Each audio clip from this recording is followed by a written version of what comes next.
doctora María Diegues Melo. Es doctora en Historia del Arte por la Universidad de Salamanca. Tiene un posgrado en Políticas Culturales y Gestión Cultural por la Universidad Autónoma Metropolitana de México. Es miembro del Observatorio Iberoamericano de la Arquitectura Religiosa. Entonces es un honor para el ESARC tenerla con nosotros y sobre todo rendir homenaje a este gran hombre, a esta gran persona, arquitecto y ser espiritual que un gran legado y una gran tarea nos han dejado. Muchas gracias a Arabella también por hacer la gestión de esta charla y por el maravilloso libro que se hizo de este gran personaje mexicano. Muchas gracias y muy bienvenida, doctora María.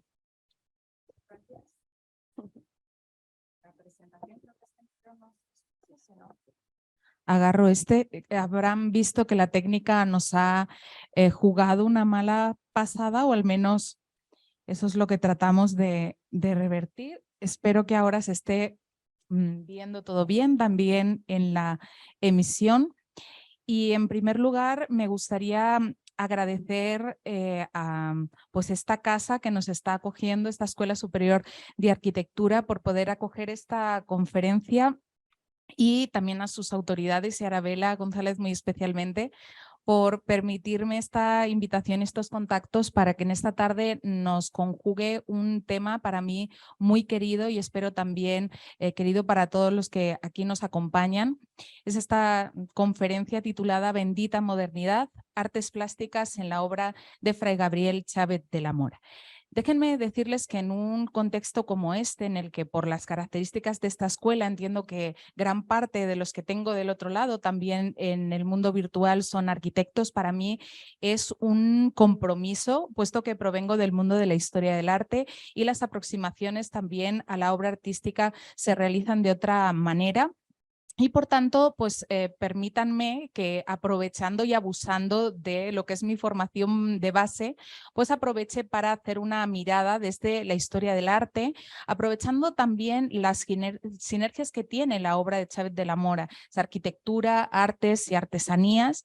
Y por tanto, pues en esta presentación trataré de acercarme de una manera un poco más precisa a dos obras, pero también situándolas en un contexto mucho más amplio, en el que la utilidad, solidez y belleza de alguna manera iban en paralelo en toda la creación del autor con las artesanías, la arquitectura y las artes.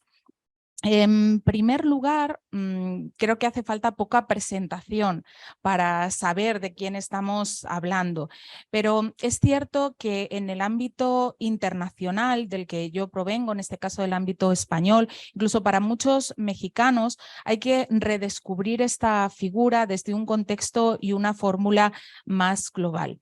Sin duda, desde los primeros intentos de renovación de la liturgia previos incluso al Vaticano II, estoy pensando en los movimientos litúrgico, bíblico y patrístico, que de alguna manera tratan de constatar y crear un camino de renovación para la arquitectura y el arte sacro.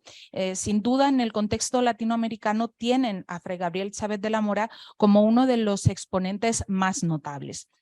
Como sin duda todos ustedes saben, nace aquí en Guadalajara, en Jalisco, en 1929, y de ahí iniciará una trayectoria que, digamos, ha finalizado, pero sigue sin finalizar. Es una obra que todavía le queda tiempo de recorrido y mucho tiempo de estudio. Y quiero comenzar con una justificación del título que de alguna manera he elegido para esta convocatoria. Hablo de Bendita Modernidad, por un lado, y después de artes plásticas dentro del autor. ¿Por qué Bendita Modernidad? Cuando yo pienso en el currículo educativo en el que me formé dentro de la arquitectura contemporánea y de las artes en general, de la historia del arte en general, el mundo de la arquitectura y el arte sacro pasaba por ser algo indetectado. No entraba dentro del currículo educativo, más allá de algunas obras muy ligadas a autorías particulares. Pienso sobre todo en la figura de Le Corbusier, donde sí se hablaba de algunos de sus proyectos religiosos, digamos, o ligados al mundo cristiano. Pero más allá, la pregunta al enfocarte dentro de los estudios doctorales sobre este tema era, ¿pero hay de eso? No sé si esta pregunta alguna vez se les ha hecho a alguno de ustedes también con respecto a estas áreas. ¿O son obras importantes con respecto a la historia del arte y la historia de la arquitectura? Cuando la comparamos con el gran mundo del barroco, con el mundo del renacimiento, ¿qué tiene que decir la modernidad desde una arquitectura transformada con nuevos medios, nuevos materiales? Pues cómo se integra esa modernidad pretendida en la envolvente con una reforma litúrgica pues asentada y desarrollada a partir del Concilio Vaticano II. Esa es una de las primeras cuestiones que trato de justificar o desarrollar a partir del título. Y luego también una cuestión historiográfica que pasaré a desarrollarles a continuación. Hasta los primeros años de este siglo, la historiografía ha pasado muy de puntillas sobre el hecho de la arquitectura religiosa contemporánea y de las artes plásticas, el arte sacro contemporáneo, el arte litúrgico.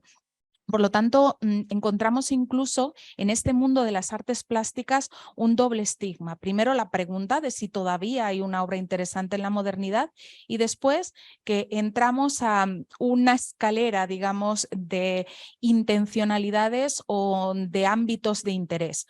Si pensamos en las artes mayores, vamos a empezar por la arquitectura y luego vamos a seguir por los demás y ya no digamos las artesanías tan importantes y siempre recordadas dentro del autor que aquí nos conjuga. Por lo tanto, esa es la justificación de este título, tratar de rescatar esta obra en un ámbito amplio y por eso les comienzo por un estado de la cuestión que creo que es relevante e ilustrativo de lo que acabo un poco de resumirles o tratar de plantearles. En relación con la arquitectura religiosa contemporánea en México, el único dato que se ha tenido hasta años, digamos, recientes es la obra de Juan Plazaola Ortola, un referente para el mundo español, en especial esta publicación Arte Sacro Actual, aunque podríamos hablar en general del autor y de sus estudios sobre la historia de la arquitectura cristiana.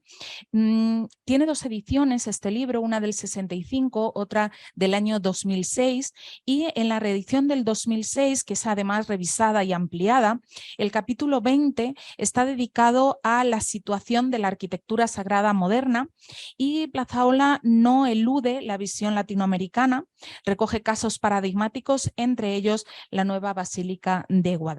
Digamos que este ha sido el contexto general o una obra de referencia que en el ámbito mexicano sin duda se ha completado, como les decía, en los años recientes con otras muchas obras. Lo que sin duda se ve en la historiografía es que hay un interés creciente sobre este campo de estudio y por tanto investigadores de distintas instituciones de educación superior en los últimos años se han dado a la tarea de poder sacar a la luz publicaciones que en algunos casos tratan de sistematizar un mundo que sin duda es amplio. El panorama en México es verdaderamente amplio.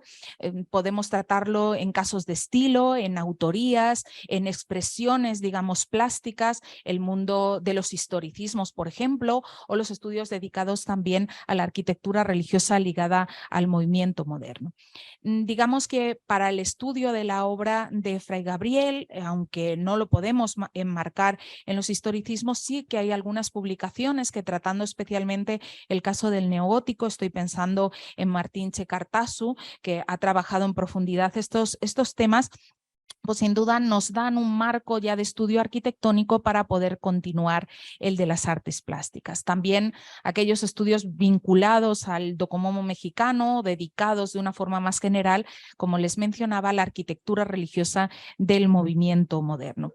Ejemplos les pongo para ilustrar estos textos, sin duda paradigmáticos y imagino conocidos por todos ustedes, los vinculados a Félix Candela, la obra de José Villagrán, podríamos poner muchos otros y les destaco las publicaciones también de Iván San Martín, que sin duda desde la UNAM y la Facultad de Arquitectura pues se ha dedicado en profundidad y es uno de los autores más prolíficos dentro del ámbito mexicano para tratar este tema. Y además en sus obras, como hoy nos conjugan las obras plásticas, sí que quiero destacar que trata de una forma más amplia la arquitectura, tratando de alguna forma de rescatar las autorías también de esta obra plástica ligada a ellas. Si hablamos de obras de autor o con ese sello muy paradigmático, pues podemos hablar que la cuestión de la autoría también ha permitido aportaciones de gran interés y estudios de gran interés.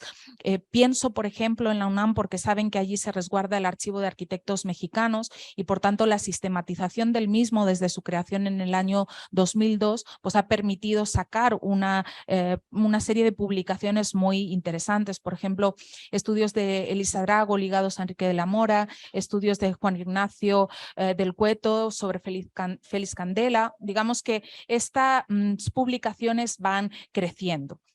Y como estamos hablando de Fray Gabriel Chávez de la Mora, pues también hay que ver el autor y su reflexión sobre su quehacer arquitectónico, sobre las obras plásticas. En lo concerniente a este tipo de bibliografía más primaria, digamos que hay referencias a la obra de Fray Gabriel de una forma general, que en algunos casos no podemos decir que vayan más allá de lo divulgativo, que son generales, que están dedicadas a un público general para acercar las obras, pero también van creciendo el número de publicaciones de carácter científico.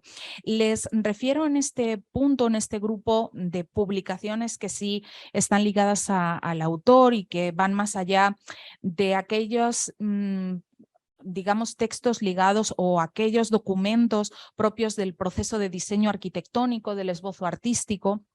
Pienso en memorias descriptivas, en los planos, toda esa obra ligada al diseño, en un texto que sale, digamos, del primer Seminario Nacional de Arte Sacro, donde en esta reflexión del programa arquitectónico de la Casa de la Iglesia local, Fray Gabriel no solo habla de la arquitectura, también habla de las obras plásticas, de las ubicaciones que éstas pueden tener, de la importancia que tienen dentro no solo del espacio litúrgico, sino de todo aquello que hay alrededor del mismo y donde también pueden tener cabida estas obras plásticas. Estoy pensando, por ejemplo, en la configuración de los atrios, en los viacrucis que pueden ir al exterior, en una serie de elementos sobre los cuales él reflexiona y que ligados también a los ya conocidos diagramas de diseño, pues nos permiten entender que estamos ante un autor verdaderamente complejo en las lecturas y completo en las lecturas que podemos hacer de las obras. Junto con estos estudios podríamos encontrar también una obra que yo creo que todos conocen, la de Guillermo Plazola en sus dos ediciones, muy rica en el aporte gráfico, más breve en la referencia textual, pero que ha sido también un elemento clásico. Pero si hablamos de algo más cercano al catálogo razonado y que para un estudio científico puede ser más útil, sin duda tenemos que reconocer estas dos publicaciones, la del año 2005 de Alberto González Pozo y la editada en 2020 bajo la coordinación de Luis Miguel Argüelles, que nos acompaña también en esta tarde, colaborador de Fray Gabriel, como saben, y que junto con Arquitónica se dio a la tarea de hacer una obra coral, con todo lo que ello conlleva, ¿no? De dificultades a la hora de llevar adelante un texto que por la riqueza de la revisión por parte de Fray Gabriel, creo que asienta los estudios que se realicen de forma posterior. Además de estos volúmenes, vamos a decir, globales, pues sí que hay estudios particulares, por ejemplo, de Cuernavaca, uno de Saúl Espino, Esteban Fernández Cobian, sobre el monasterio de Ahuacatitlán, pero este estado de la cuestión, una de las cuestiones que nos hace reflexionar o unas de las conclusiones que podemos sacar, pues son tres líneas fundamentales. En primer lugar, es indudable que hay un creciente interés, en primer lugar sobre la arquitectura religiosa contemporánea, en específico sobre la obra de Chávez de la Mora. En segundo lugar, necesitamos aproximarnos a fuentes primarias, al propio autor, a los propios archivos, que espero nos den muchas sorpresas en los próximos años y que sin duda sustenten posteriores publicaciones. Y en tercer lugar, desde mi prisma de lectura, que es la historia del arte, el ámbito y las metodologías histórico-artísticas, hay una lectura arquitectónica, pero no un análisis en profundidad desde la historia del arte, desde el sustento que también el propio Fray Gabriel hace en las obras de esa historia reinterpretada desde la plástica de la modernidad. Por lo tanto, cuando vemos la parte del aparato plástico, lo que vemos en el mejor de los casos en las publicaciones es una enumeración de los elementos existentes o incluso una descripción. Y esto estoy hablando en el mejor de los casos. Por lo tanto, creo que podemos tener un campo de trabajo, máxime cuando el propio autor, cuando nos habla de su creación, nos dice precisamente esta frase: arquitectura, integración de artes y artesanías al servicio de la liturgia. Si este es el parecer de Fray Gabriel, vamos a hacer también la tarea necesaria de integrar las artes plásticas dentro del estudio de su obra. Por lo tanto, creo que estos enfoques de investigación, aplicando metodologías propias de la historia del arte, combinadas sin duda con el de la disciplina arquitectónica, supondrá avances originales, coherentes también, para ampliar esta base empírica que ya existe y sin duda se acumulará a los estudios arquitectónicos. Por lo tanto, de alguna manera les he tratado de justificar en esta introducción extendida el título de esta conferencia, Bendita Modernidad, y por qué hablamos en específico de las artes plásticas, y de alguna manera también vincularlo a lo que fue mi aportación en el libro que pueden ver también aquí, que fue tratar este mundo de las artes plásticas. Además, tenemos una suerte con nuestro autor en estudio. Es una figura muy particular que es raro encontrar. Siempre hablamos de interdisciplinariedad cuando nos enfrentamos a la creación, cuando nos enfrentamos al estudio también de la creación artística, pero eso conlleva normalmente equipos de trabajo. Es difícil que en una misma persona se dé esta conjunción de arquitecto, artista plástico, liturgo, que pueda enlazar casi en un movimiento circular la creación artística. Y es que la concepción de creación del propio Chávez de la Mora es una concepción global, es una idea de obra de arte total, como hablamos tantas veces en el barroco, remitimos a Bernini cuando tratamos esta idea de una forma casi pues literaria, pero verdaderamente la concepción global de las artes en el espacio litúrgico es algo que caracteriza la obra de Fray Gabriel, incluso en un contexto de creación también que nos retrotrae de alguna forma a la idea gremial de grupo creativo dentro del diseño y el desarrollo posterior de la obra artística. Y esto, sin duda, en el contexto de creación de la arquitectura contemporánea, es una rara avis. Es algo verdaderamente inusual, interesante y digno de valoración. Muchas veces, además, cuando hablamos de artes plásticas, y por ello lo quiero rescatar y resaltar, observamos que en muchas ocasiones, por no decir la mayoría, hay una desconexión entre la modernidad constructiva, la envolvente arquitectónica y el ajuar litúrgico. El ajuar litúrgico incluso se piensa después. Lo pensamos a posteriori y a veces cuando entramos en muchos de los templos hay una estridencia cuando miramos que hay algo que no casa, hay algo que está luchando, hay una arquitectura que está luchando con el aparato de artes plásticas, o no se ha pensado por parte del arquitecto y se han dejado espacios que después, digamos, se colonizarán entre comillas por la comunidad, que necesita también de esa imagen litúrgica para completar el sentido del espacio celebrativo. A veces hay una falta de preocupación por estos asuntos y en otros casos se dejan para etapas posteriores que nunca terminan de llegar y asistimos a estas realidades a este y al otro lado del Atlántico. Esto es un mal que sufrimos, digamos, en todas las latitudes. Cuando hablamos de un proyecto de arquitectura religiosa, los focos de la liturgia, las imágenes, relieves, escultura, pintura, los retablos, las vidrieras, los asientos, los confesionarios, vía crucis, todos los elementos que puedan imaginar, incluso las propias vestiduras litúrgicas, los candeleros, el ajuar en general de uso más puntual, debería estar considerado. Y digo debería en un condicional ideal, que es el que nos gustaría encontrar al menos cuando vemos otros momentos de la historia del arte que sí se entendía este asunto de una manera mucho más global. Y este punto es lo que verdaderamente resalta y destaco, como pueden ver proyectado, esa concepción global de las artes en el espacio litúrgico. Además, comprendido de una manera general en todo el año litúrgico, donde también las necesidades o la expresividad del propio espacio puede ir cambiando. Por lo tanto, volvemos a esa frase, una arquitectura que integre artes plásticas y artesanías en orden a la liturgia. Por lo tanto, la liturgia como punto de partida del programa arquitectónico, utilizando para ello los nuevos medios, los nuevos materiales que nos provee la modernidad, pero que el punto de partida para la concepción de la arquitectura y para la concepción también de todo lo que esta contiene sea la liturgia, todo en orden a la liturgia. Y por tanto, abordando las artes plásticas, en la publicación nos dimos a la tarea de organizar un aparato amplísimo. Yo todavía no llego a dimensionar la amplitud que tiene las artes plásticas dentro de la obra de Fray Gabriel Chávez de la Mora.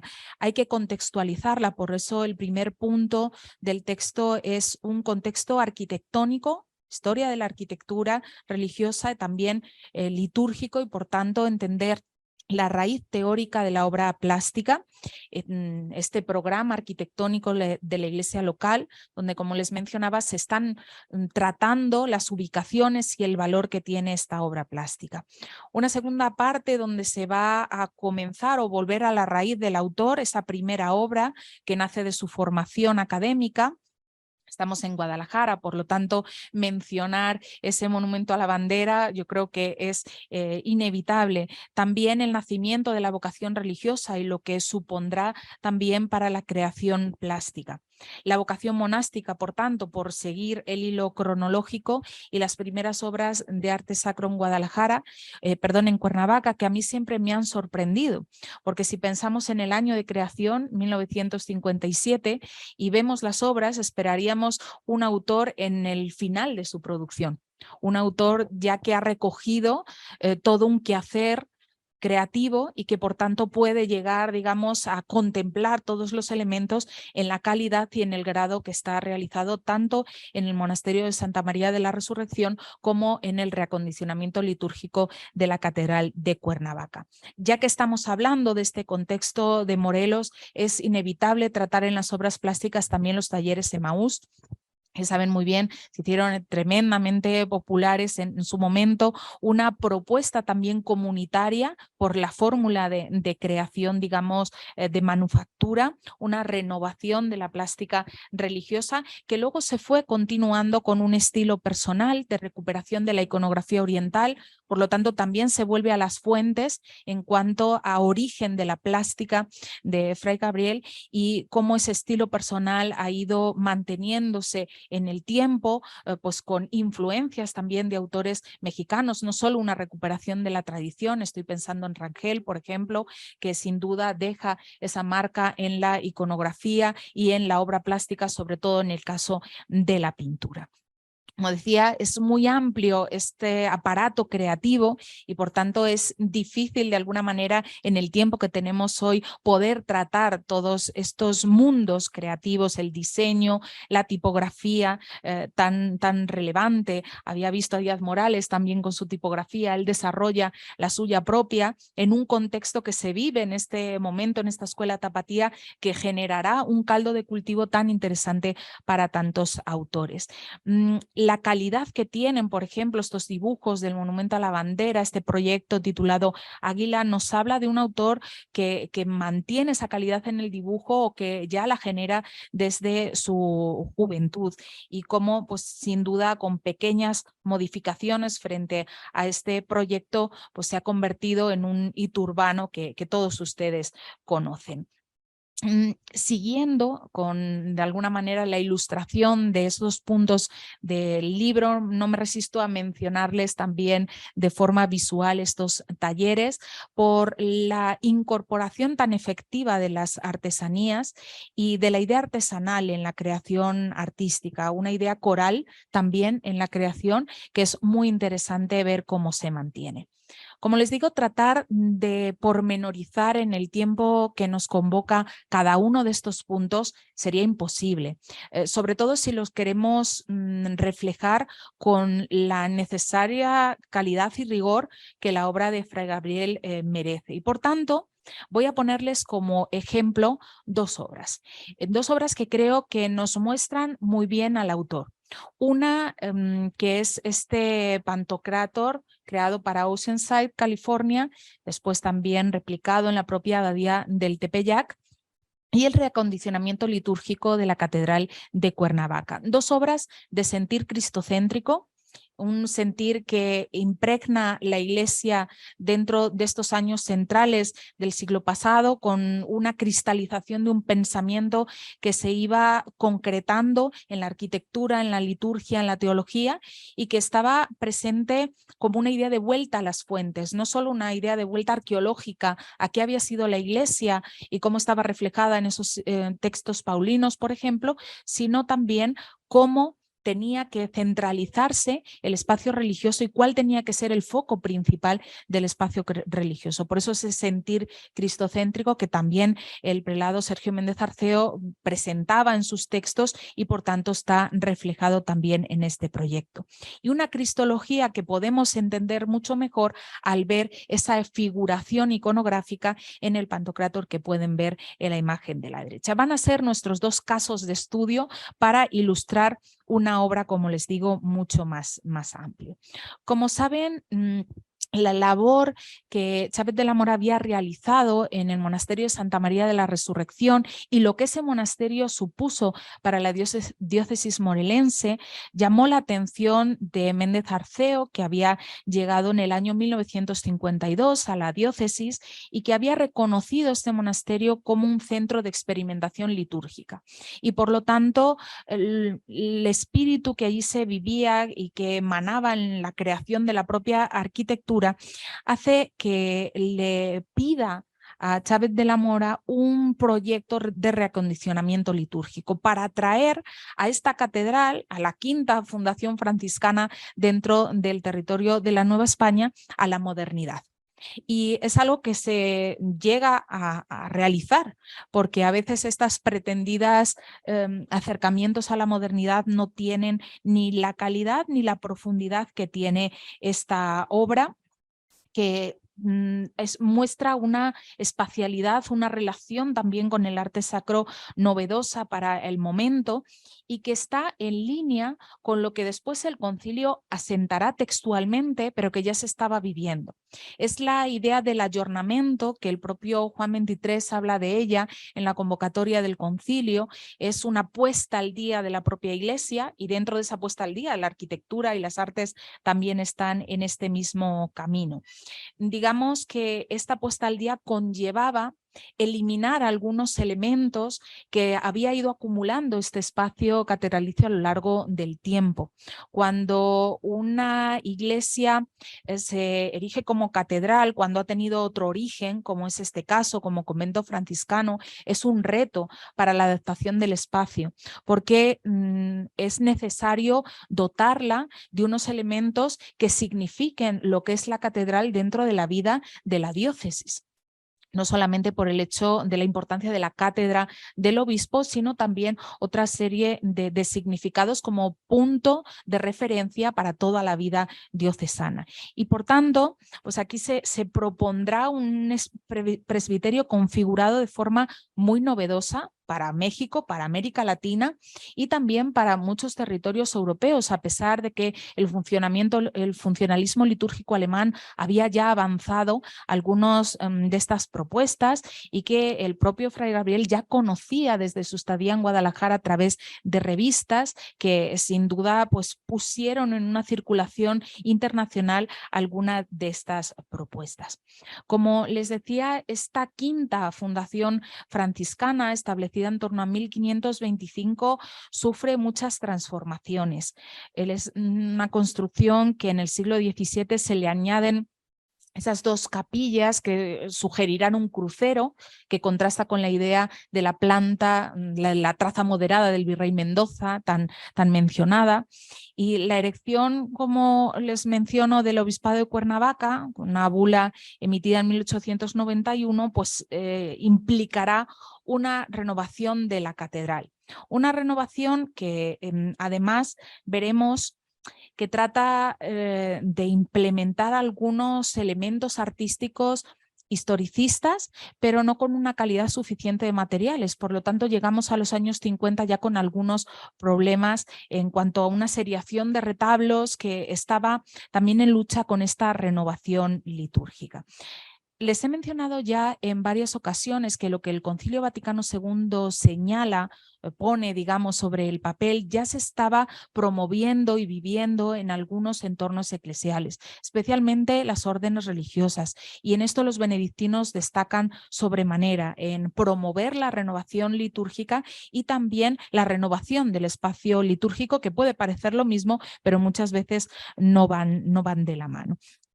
El concilio, en su Constitución Sacrosanctum Concilium, habla de favorecer una participación plena y activa de los fieles en la liturgia, y esta puesta al día, el ayornamiento, pues supone una renovación de la arquitectura, una propuesta estética contemporánea, que será una luz encendida que después se va a ir concretando en otros textos. Por ejemplo, la instrucción Eucharisticum Mysterium, que habla en el 67 de cómo se tiene que renovar este espacio para acentuar esa importancia del altar. También la carta Opera Artis, que hablará de las adecuaciones litúrgicas, que orienta estas tensiones entre lo nuevo y lo ya existente.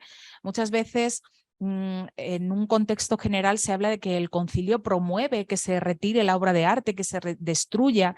El concilio es cauto en estas cuestiones y trata de buscar un punto medio para bascular entre la tradición y la modernidad. Por lo tanto, el rescate y adecuación litúrgica es lo que estamos viendo aquí, porque no es que se destruyan esos retablos laterales, se desmontan, se recolocan algunos elementos en esas capillas que conforman el atrio también, desarrollando lo que fueron en su momento los puntos de las capillas posas y el itinerario que éstas conformaban, y se da un proceso de restauración donde aparecen todos estos murales que ahora podemos contemplar. También una rehabilitación arquitectónica mucho más amplia y una adecuación litúrgica que será novedosa en su momento, no exenta de polémica, pero muy rica. Cuando nos acercamos a este estado de la cuestión y la historiografía que antes les mencionaba, se señala que es una obra muy original, que adelanta propuestas conciliares. Hasta ahí estamos de acuerdo, con una mirada general, pero los focos litúrgicos, más allá de hablar de materiales o incluso de que presentan inscripciones, podríamos incluso tratar de encontrar que se refiere a alguna de ellas, no reflejan en ninguna manera la profundidad del diseño. Se habla de la propia tipografía, pero por ejemplo nada se dice cuando se habla por ejemplo de los ambones, se habla de este altar de la palabra, así definido años después en el concilio, el centro de la primera parte litúrgica de la Eucaristía, cómo se está haciendo una relectura en una plástica contemporánea de esa configuración en el mundo paleocristiano, enraizada también en el espacio litúrgico judaico, de esta configuración de ambones donde tenemos un espacio para la epístola, un espacio para el evangelio, incluso un tercer ambón también para las lecturas del Antiguo Testamento, junto con un atril para aquel que dinamiza y que anima también la ambientación litúrgica. Por lo tanto, el tener esta presencia de la referencia a las cartas, la referencia al inicio de los evangelios, la referencia a los propios evangelistas, como pueden ver en la publicación, y una serie de textos escogidos, evangélicos o en general bíblicos, que de alguna forma nos están significando lo que ese lugar litúrgico es. Esto nos puede pasar desapercibido porque tenemos que ponernos a buscar dentro de este texto bíblico a qué se refiere, en qué contexto está esa lectura y cómo esa lectura forma parte en muchos casos del ritual de dedicación de las iglesias, también de la consagración, del ritual de consagración. Podemos ver en algunos casos que están vinculados al propio ritual de los obispos. Vemos que es una riqueza mucho más amplia que está abordando el vocabulario teológico bíblico que está recogido también en algunos estudios. Uno de los elementos más significativos es el eje que se configura entre esta suerte de baldaquino, ciborio, las lámparas y el altar. Es un eje vertical y este eje vertical bajo esa cúpula que se desarrolla en el siglo XVII nos está creando una verticalidad que une la asamblea celebrante con esa iglesia triunfante que está significada también en la cúpula a través de una lectura trinitaria. Un diseño que es muy sencillo, un perfilado geométrico en esa combinación de acero, bronce dorado, una sencillez de alguna manera que evoca la idea de la tienda de la reunión que custodia el Arca de la Alianza y por tanto ahí tiene su asiento también el que cobije debajo el altar. Ven en las imágenes de la parte derecha que esta idea del ciborio, del baldaquino, han estado presentes en la historia de la Iglesia para acentuar la centralidad del altar, para fijar la mirada en él dentro del espacio litúrgico, y esto es muy evidente, por ejemplo, en la Basílica de San Pedro, donde la estructura de Bernini nos focaliza precisamente la atención en el altar. Pero es que además todos los elementos que lo conforman nos dan una lectura riquísima. En primer lugar, esas manos, unas manos bendicentes que están replicando la idea de la Dextera Domini, de esa mano creadora divina que aparece en muchos momentos de la iconografía o de la tradición iconográfica. Y por lo tanto nos vincularán la lectura en paralelo del Antiguo y del Nuevo Testamento, donde, como les señalo, está presente la salvación y la acción divina. Aparecen estas manos en la zarza ardiente, por tanto una lectura mosaica veterotestamentaria. Aparecen también en la presentación de los dones, cuando leemos cómo es la liturgia del Antiguo Testamento, aparece. En el martirio de San Esteban también nos remite a este mismo hecho, y en la iconografía, como les menciono, medieval, es una iconografía recurrente, muy rica, que aquí se recupera no solamente en forma simbólica, sino también en forma textual, en esta tipografía que acompaña a las manos, que la rodea también, creando una suerte de círculo envolvente que nos da, por un lado, una visión del Éxodo, Antiguo Testamento de nuevo, la visión del trono de Dios. Nos está hablando esa cita del Éxodo que les tengo remarcada: este es el lugar de mi trono, donde habita para siempre en medio de los hijos de Israel. Esta idea de la presencia divina evoca la Sequiná, la santidad de Dios, y cómo esa santidad está presente en la liturgia que se celebra debajo. También otros de los textos remiten a los capítulos 4 y 7 del Apocalipsis. En este caso, la referencia simbólica es la Jerusalén.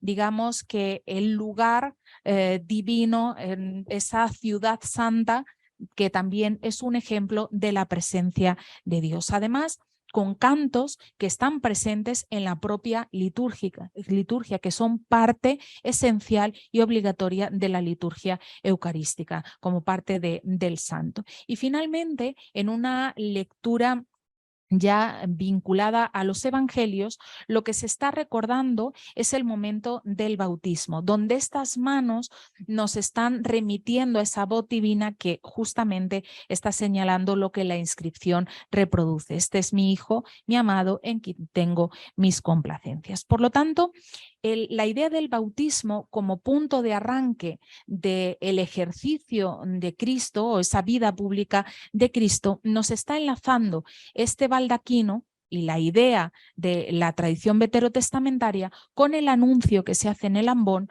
con la Eucaristía que está en el altar, y si ligamos el altar también tenemos que remitir al tabernáculo. Por lo tanto, es una inscripción y una presencia que se continuará en otros focos y en otros lugares de del propio espacio catedralicio. Si descendemos algo más, aparecen las lámparas.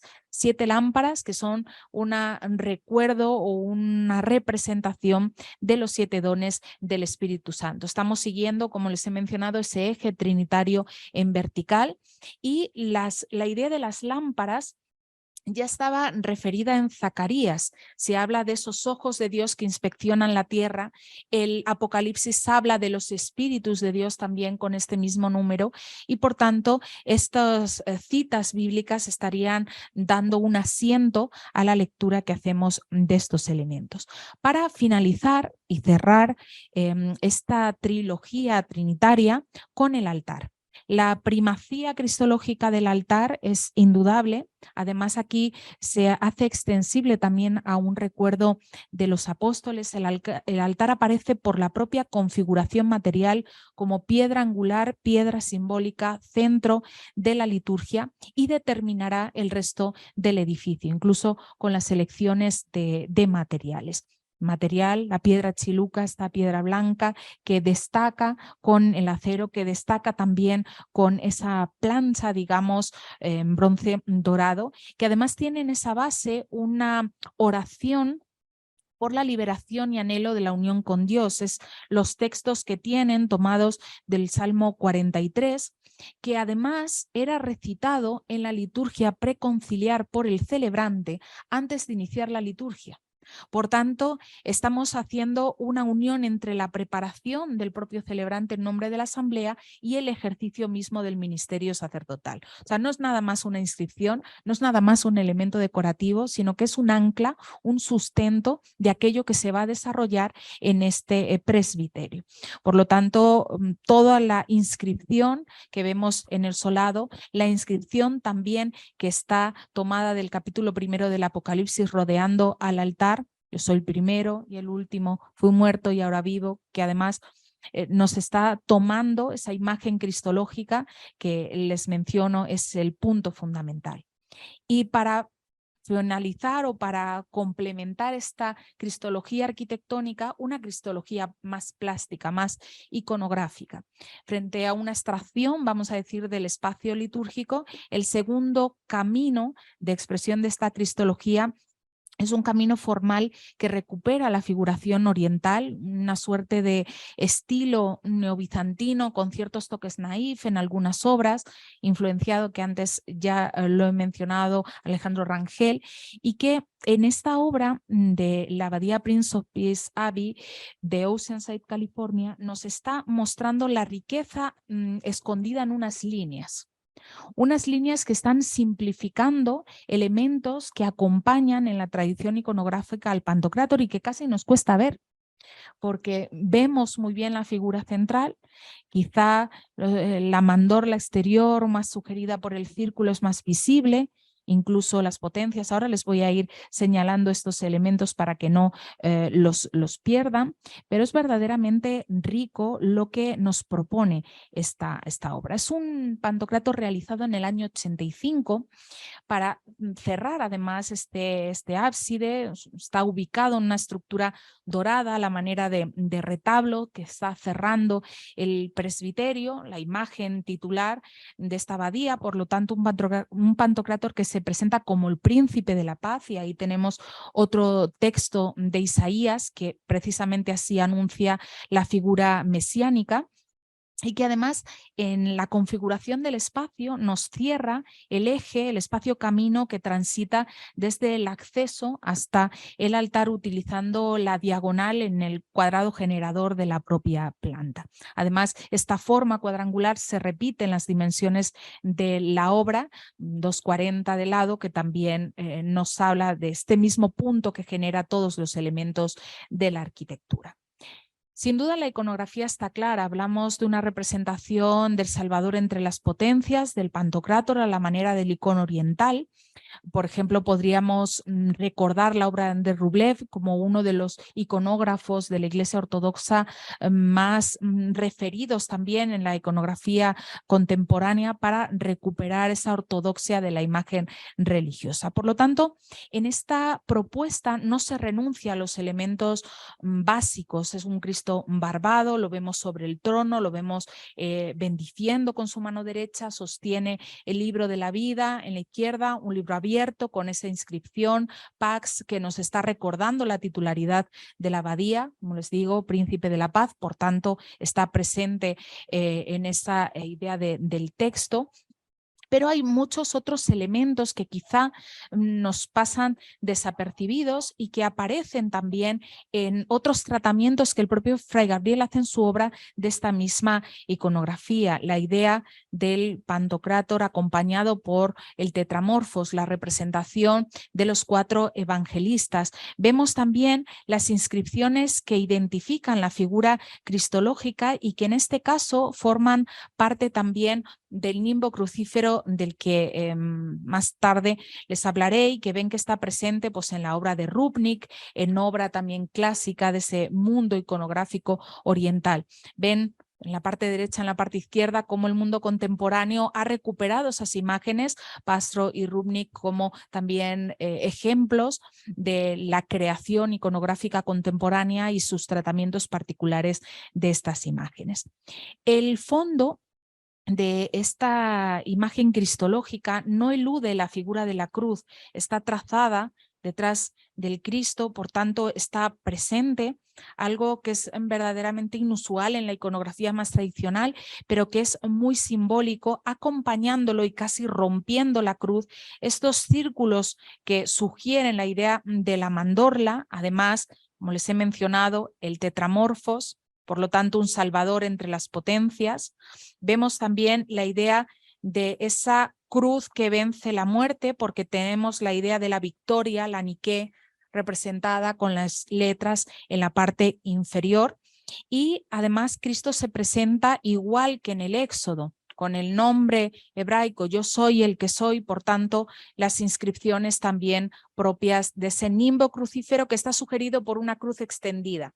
Esto es algo, como les decía, muy interesante en esta obra. Si les digo que es un salvador entre las potencias, tienen que afinar la mirada.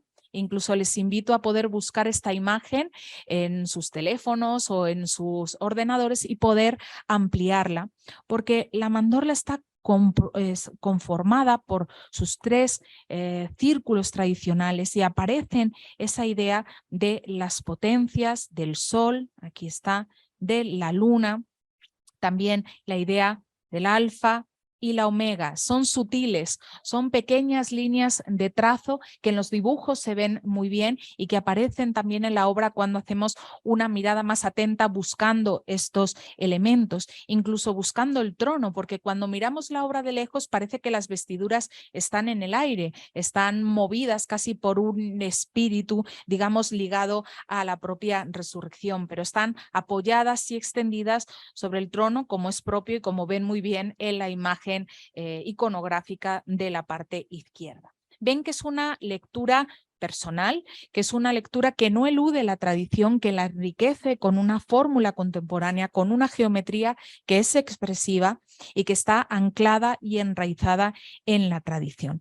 Por lo tanto, a modo de conclusión y para dar tiempo también a las preguntas, señalar que hay una diversidad existente sin duda en las artes plásticas de Fray Gabriel Chávez de la Mora. Es un catálogo muy dilatado, un riquísimo muestrario de expresiones que conjugan abstracción, figuración, códigos espaciales, la integración con la arquitectura y sin duda En el ámbito del arte sacro, su conocimiento teológico, unido a la labor arquitectónica, a la creación artística, le permiten exponer, en estas obras lo han podido ver, una cristología muy, muy elocuente, cuyo análisis aquí apenas les he esbozado y que da para poder ampliarse muchísimo más.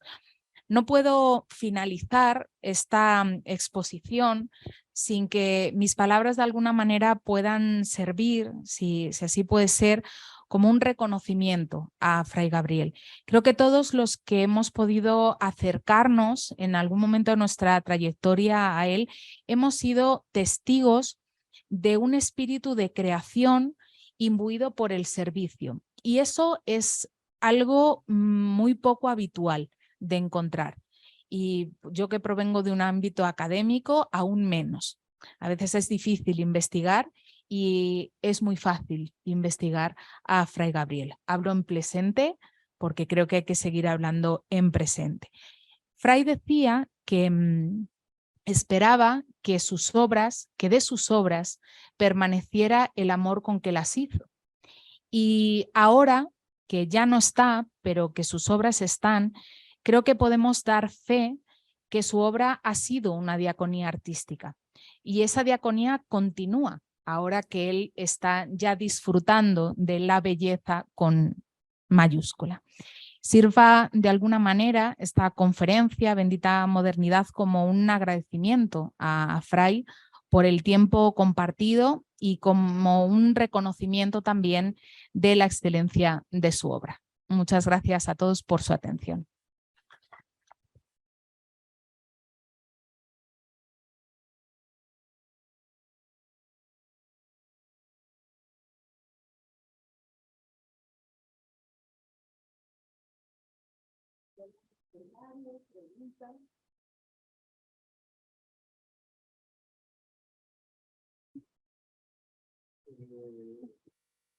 Doctora, nos has estado comentando que quieres seguir estudiando la figura de Fray Gabriel. ¿Qué línea es la que actualmente, de hecho sé que tu visita aquí a México pues es en base para seguir estudiando la figura de Fray Gabriel? ¿Nos pudieras platicar algo acerca de esto? Bueno, efectivamente, el objeto de esta visita es continuar este trabajo y bueno, es una pretensión que espero se pueda continuar en más tiempo. Yo lo que he podido descubrir un poco y he tratado de compartirles en este esbozo es que es una obra muy amplia. Por lo tanto, si ya tenemos 2 volúmenes que de alguna manera nos ayudan a tener una idea global, al menos una suerte de catálogo que nos permita una primera aproximación, creo que ahora hay que darse a la tarea de profundizar en algunas obras. Y yo estoy comenzando a profundizar en la Catedral de Cuernavaca. Esto es apenas un pequeño dato de todo lo que puede haber ahí, porque no solamente amerita un análisis más profundo de todos estos elementos, sino que también hay mucho más. No he hablado de las cruces de dedicación, no he hablado de la idea de nicho geográfico, solo el nicho daría para todo un texto de publicación, por ejemplo, con la idea de las bienaventuranzas, la idea de la imagen como puente, como intercesora, también la concepción teológica incluso retomada en el Vaticano II de lo que se dijo en el Segundo Concilio de Nicea. Solo con eso ya daría para un buen texto, la idea martirial con la palma asociada al nicho geográfico, solo con eso ya daría para más. Pero es que ni siquiera les he mencionado las vestiduras litúrgicas o el resto del ajuar, o los incensarios, o los ciriales. Hay tanto que yo es una ventana que creo que se está empezando a abrir, al menos para mí. Sé que tú conoces mucho más porque has podido vivir también este proceso de creación y este método de creación también y eres consciente de lo atómico que puede ser un solo proyecto. Entonces, por ahora yo sigo con Cuernavaca, un poco volviendo hacia 1957 y espero que dé unos resultados que podamos compartir en próximos meses, voy a decir. Muy bien, muchas gracias.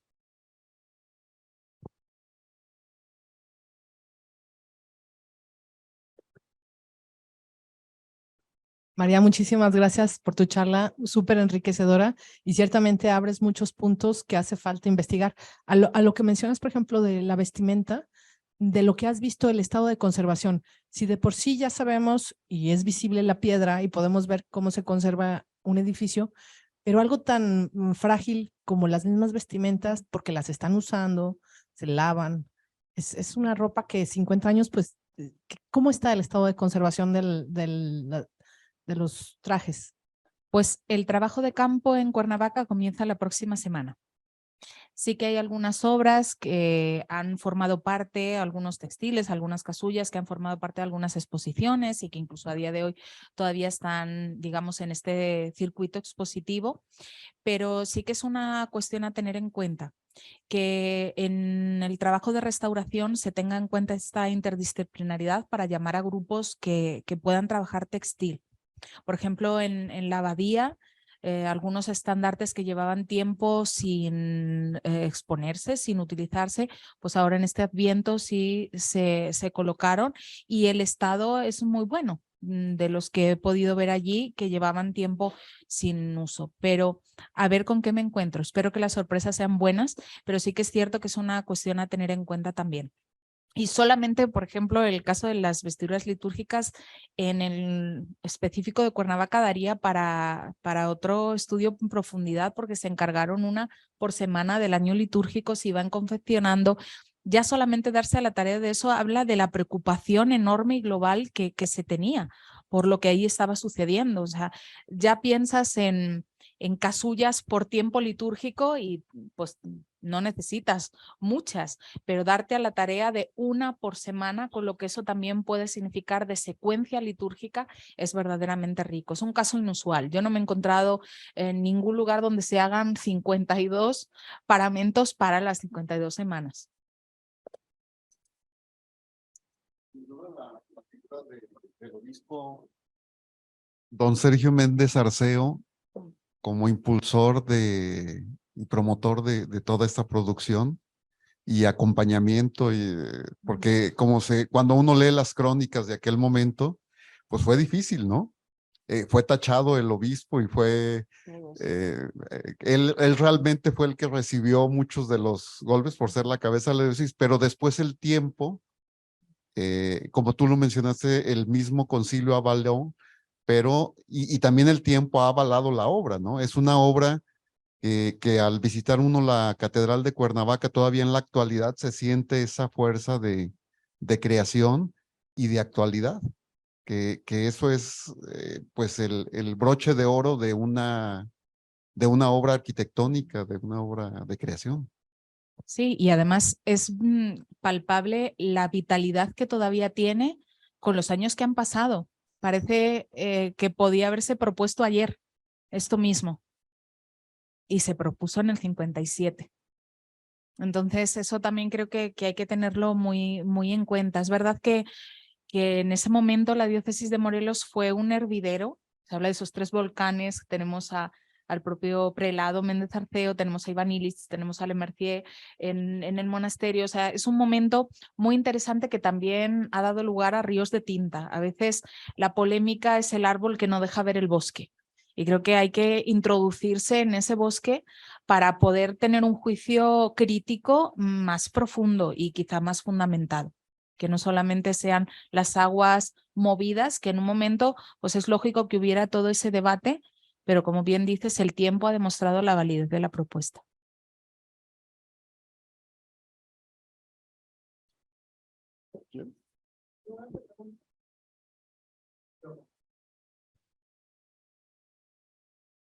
Gracias. En una ocasión me tocó conocer aquí en una conferencia al arquitecto, Fray Gabriel, y un compañero de la escuela le hizo una pregunta si en ese entonces, cuando él estaba de estudiante, se hablaba de la arquitectura como arquitectura verde, arquitectura sostenible, sustentable, y él respondió de una forma como muy sencilla y decía, a nosotros nos enseñaron eso, a nosotros nos enseñaron a hacer arquitectura, ¿no? Y con eso dijo mucho. Y cuando abrías con el título de la presentación como Bendita Modernidad, él se consideraba dentro de algún, o sea, como arquitecto moderno o simplemente se consideraba un arquitecto? O sea, no sé si se le llegó a plantear esa pregunta a él o... Pues la verdad que aquí hay personas en la sala que podrían quizá responderte muchísimo mejor. Bueno, y sin el quizá, podrían responderte mejor. Pero yo creo que el libro expone algo muy claro: fraile, arquitecto. Digamos que son dos vocaciones, pero la profesión religiosa conlleva muchas cosas. Luego, si lo queremos entender en términos bíblicos, hay 100 por 1 que vienen dados por añadidura. Y yo creo que la posibilidad de seguir creando, seguir teniendo ese hora de labora en el ámbito de creación arquitectónica, pues digamos que podría ser también entendido así. No sé si podrías completar algo más, Luis Miguel, porque tú como colaborador tenemos aquí también la suerte de contar con personas que han estado muy cercanas a Fray. Sí. Bueno, es un tema también interesante, ¿no? El que planteas. Para mí, Fray Gabriel siempre fue un racionalista. Él, en mi pensamiento, siempre él ha sido como el fruto maduro que se planteó en la Escuela de Arquitectura.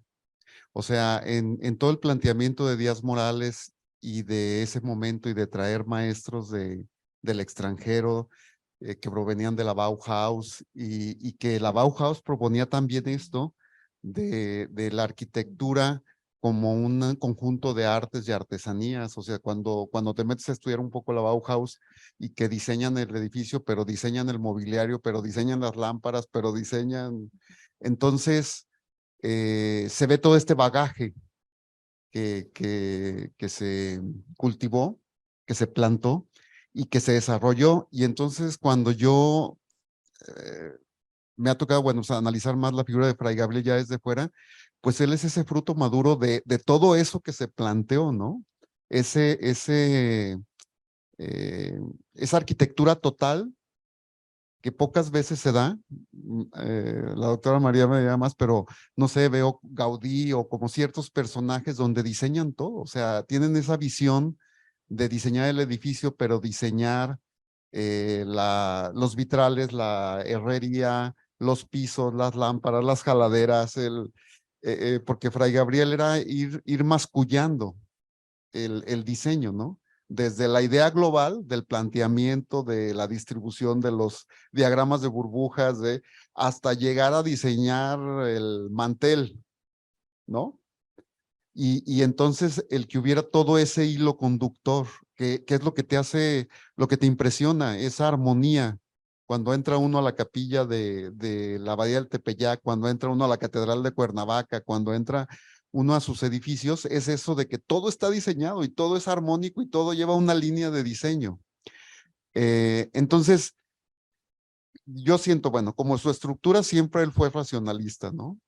Él siempre el cubo, la cruz griega por simetría, todos los elementos. Pero por otro lado, era el aspecto que también él mencionaba de que la arquitectura te tenía que dar eso que no se ve, eso que se siente, eso que se vive, ¿verdad? Que era que en alguna vez, ¿te acuerdas, Arabel, en una plática con él dijo como el símbolo de belleza, ¿no? El darle ese toque a las obras que te lleva toda una reflexión racional, pero que después le tienes que dar ese toque así de encanto, de belleza, de calidez. Y que yo siento que Fray Gabriel pues era lo que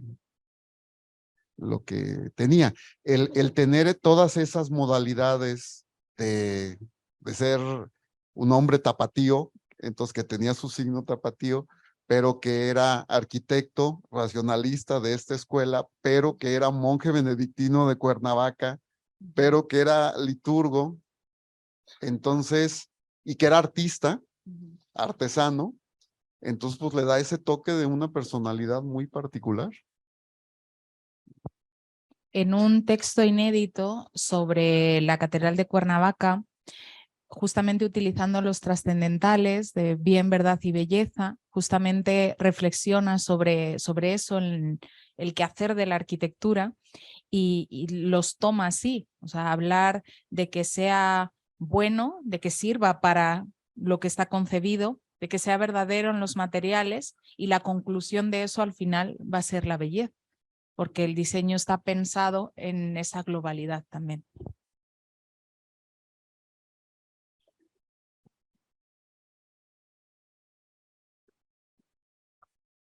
Una felicitación a los ponentes y una pregunta a los dos también.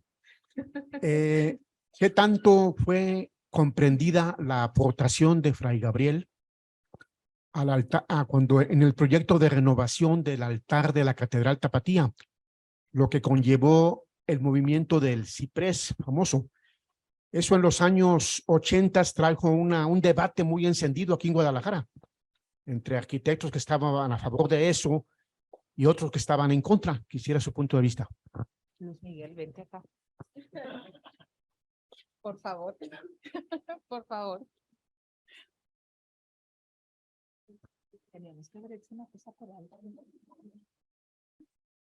Sí, bueno, es una pregunta muy interesante, porque algunos de los que estamos aquí, bueno, nos tocó desde dentro ver esa problemática, pero también sentir la presión y la problemática desde fuera. Ahí en la catedral, bueno, pues fue un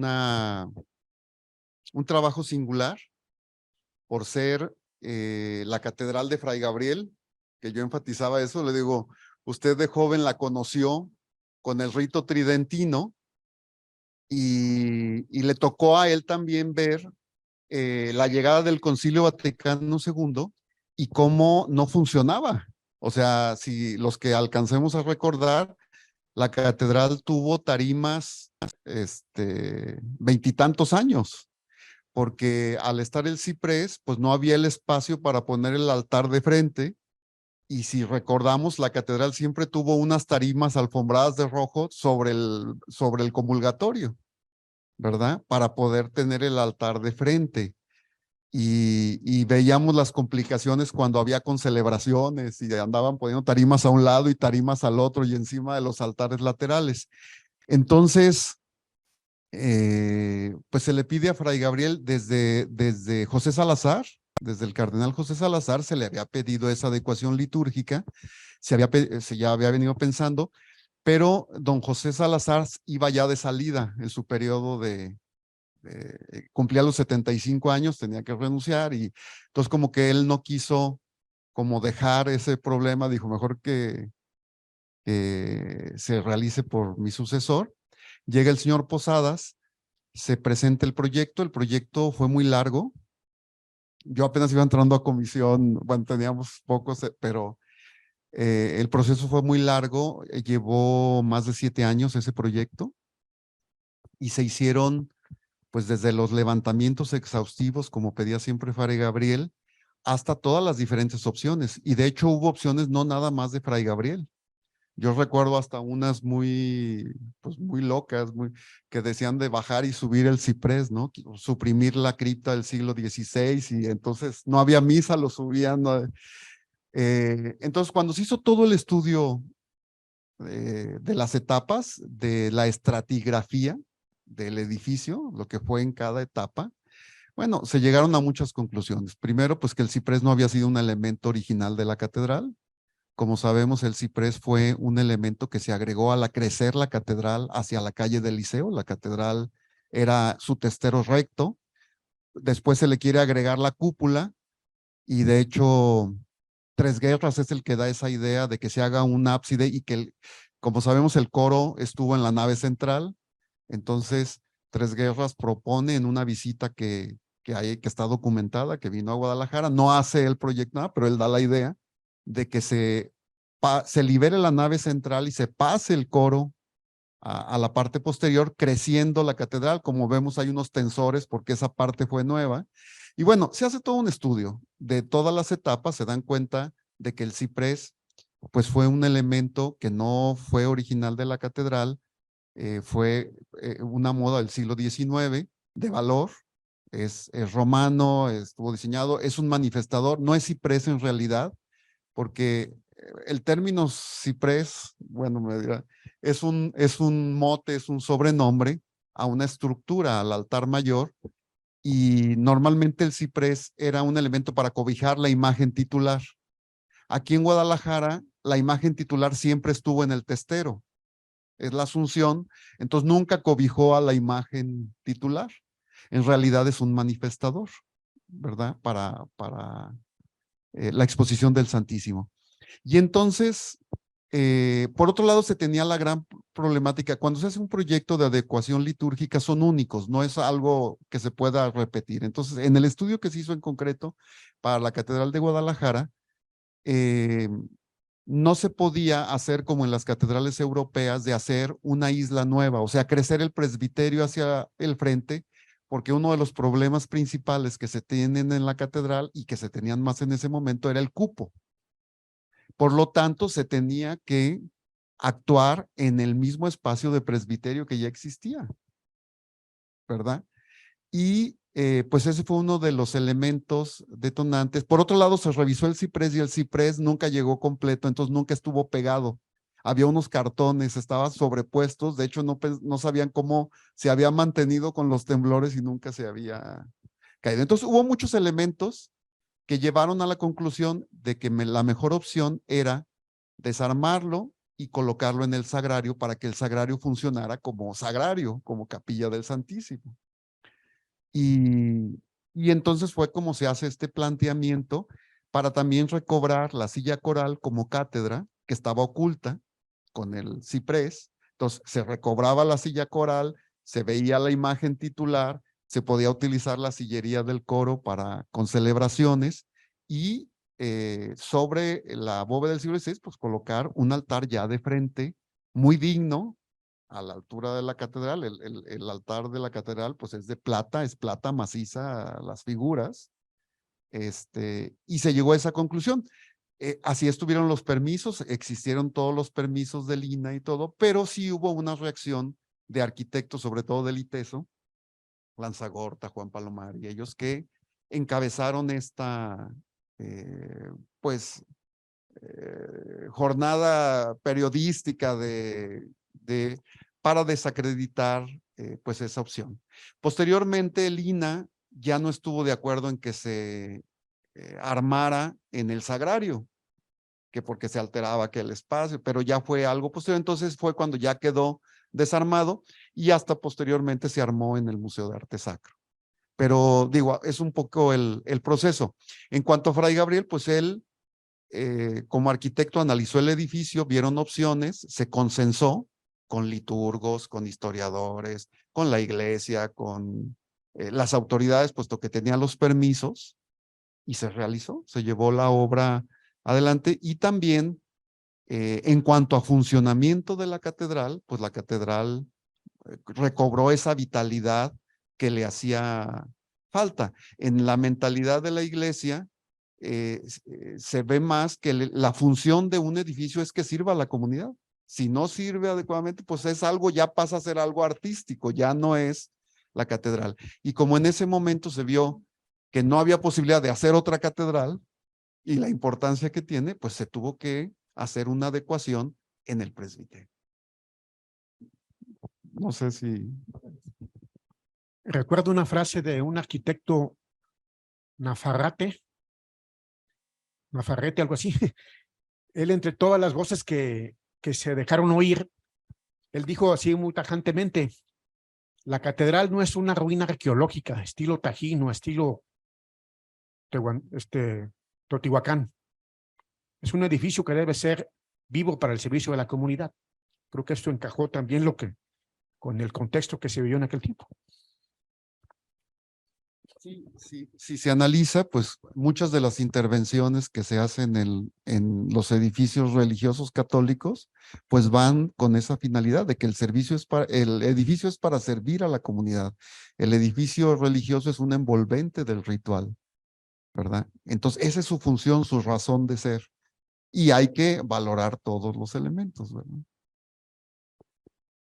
Sí, a veces desde la historia del arte o desde la historia de la arquitectura nos encontramos con ese dilema, qué hacer si miramos un poco al pasado y vemos la dimensión, por ejemplo, de historia de un edificio como la Catedral de Guadalajara, el tiempo de vida que tiene, es un tiempo mucho más dilatado del que ninguno de nosotros podamos tener.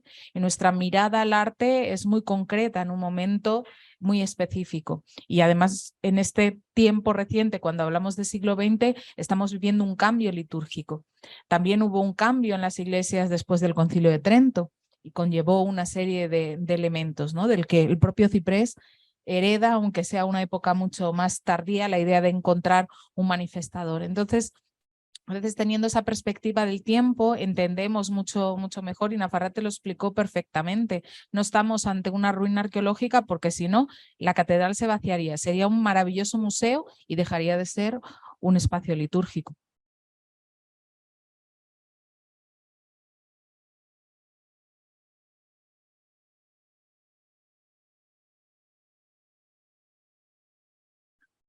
Buenas noches.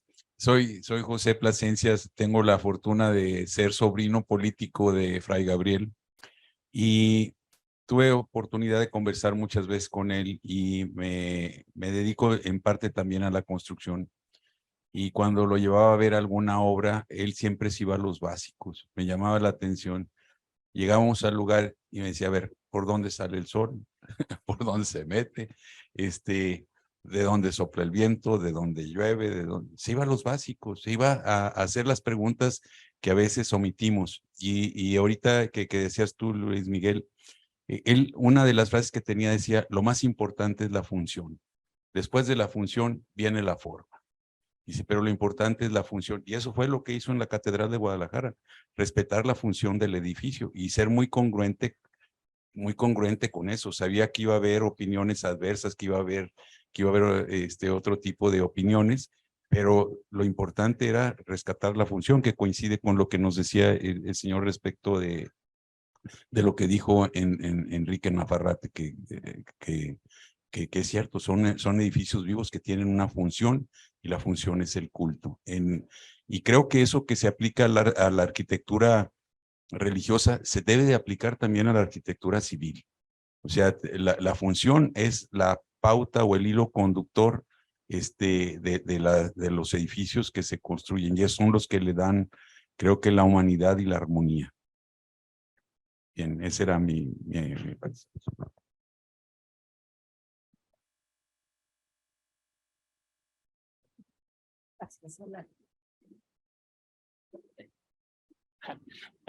Buenas noches. Bueno, pido perdón por adelantado por lo superficial que a lo mejor es esta pregunta, pero a mí hay un elemento que se repite mucho en su obra y una persona que tomaba en cuenta tantos detalles, tanto simbolismo. Me refiero a la tipografía. ¿Cuál crees que es el valor de la tipografía en su obra y si obedecía a algo o simplemente era una forma estética o había algo más? Porque, no sé, se me hace como que una persona que le prestaba tanta atención a los detalles, quiero pensar que a lo mejor también había algo en un elemento que se repite constantemente y que a mí personalmente me llama poderosamente la atención. La tipografía efectivamente es una constante en toda la obra y es un vehículo expresivo para las ideas, es una suerte de iconografía escriturística, digamos. Cuando leemos los textos, como algunos de los que les he presentado en la Catedral de Cuernavaca, a veces leemos solo el texto, con suerte identificamos algún pasaje, pero si entendemos mucho más la teología que hay en base a ese pasaje, en qué rituales está presente, entendemos por qué está puesto y en qué significa dentro del contexto. Entonces no es nada más una especie de cartela, ¿no? Como si habláramos de una obra que ponemos la identificación al lado, altar, para que sepas lo que es, ¿no? La función, sino que acompaña y expresa esos significados también a través de un vehículo expresivo diseñado y utilizado, en este caso, por el propio Fray Gabriel. Sí, para mí la escritura en Fray Gabriel es un elemento muy importante porque forma parte del diseño. O sea, por ejemplo, en el baldaquino que estuvimos viendo de Cuernavaca, si tú le quitaras las letras, ¿verdad? Si tú quitarías, faltaría algo de iconografía, porque Fray Gabriel crea esos marcos con escritura, ¿no? Como lo hace un poco en las mezquitas, ¿no? La escritura, estas cenefas de decoración. Entonces, Fray Gabriel utiliza la escritura como un medio de diseño, enmarca, encuadra, pone base, ¿verdad? Pero sí utilizando la tipografía y luego jugando mucho con ella. Cuando ves los estandartes, cuando ves esos aleluyas, ¿verdad? Con colores y con letras. Entonces, la escritura en Fray Gabriel es algo muy importante, es algo diseñado, estas agrupaciones. Si tú ves la invitación para su ordenación, ¿verdad? Estos muros así que los ves, por ejemplo, en la Sagrada Familia, estas puertas llenas de escritura, ¿no? Y que sobresalen ciertas palabras. Es algo compositivo el poner con diferentes alturas o con diferentes tamaños. Entonces, sí es pues un estímulo de estudio la tipografía y cómo la utiliza. No es meramente como decía la doctora María, el que se lea, ¿no? Lo que está, sino que forma parte integral de el mismo diseño. Muchas gracias.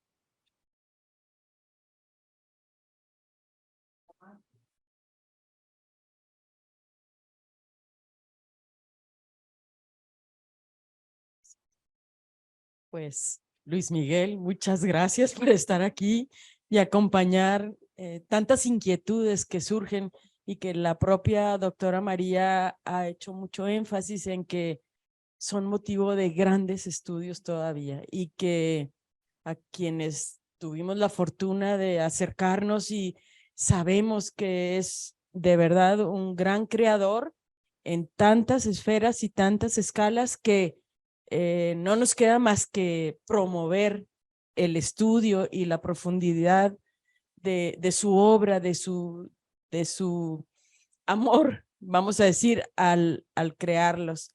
Y que sí hay grandes incógnitas y grandes misterios, pero que son precisamente la invitación a revelarlos, a descubrirlos, a hacer hipótesis al respecto. Es una fortuna contar con ustedes y con este acercamiento, con estas, de alguna manera, pequeñas puertas de acercamiento a la obra. Muchas gracias por estar aquí y por invitarnos a hacer mucho más acercamiento y estudio de la obra de Fray Gabriel. Un hombre de verdad excelente, extraordinario de este siglo y del pasado que pues vamos a decir como genio creador también será sujeto de muchos como los grandes del Renacimiento, creo. Entonces, una fortuna tenerlos, tener a todos ustedes aquí, inaugurar este año y también un pequeño homenaje a este gran personaje tapatío, fraile, arquitecto y tanto más, artista. Gracias a todos por estar aquí y un aplauso, por favor, a la doctora María y a Luis Miguel.